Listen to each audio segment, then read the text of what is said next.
যে আসছিল সবাইকে উনি বলতেছিল সবার মাথা কালো পতাকা দেখে, কেন তোমরা কালো পতাকা তোমরা হচ্ছে যে কেন মাথা দিয়ে রাখছো?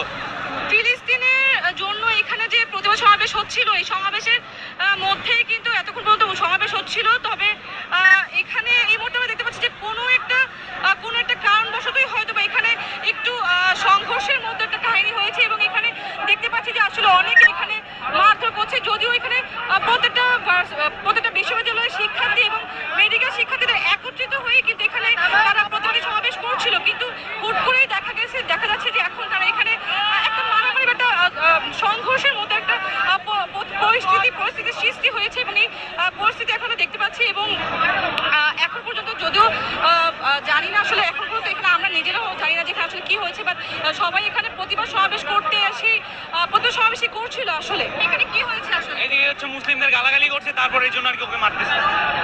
আমরা যতটুকু এই মুহূর্তে আমরা শুনেছি যে আসলে এখানে হয়তো যারা এখানে প্রতিবাদী সমাবেশ গড়ে উঠেছিল এবং যারা প্রতিবাদী সমাবেশ করছিল, এদেরকে হয়তো কেউ অকথ্য ভাষায় কিছু বলেছে বা কোনো কিছু, যে কারণে হয়তো বা এখানে মারামারি হয়েছে। যদিও এটা এখন নিশ্চিত নয়। আন্দোলন করতেছিল সবাই সুস্থভাবে, তখন হচ্ছে তাদেরকে আন্দোলন নিয়ে আমাদের গালিগালাজ করছে। দেশ তো সবাই রেগে গিয়ে আপনাদের কেউ গালি আমাদের বাইরের সম্ভবত যারা আন্দোলন বিরোধী বিশৃঙ্খলা করার জন্য এগুলো করার জন্য হচ্ছে গালিগালাজ করে। কেন মানে আপনারা তো এখানে সবাই একত্রিত হয়েছিলেন।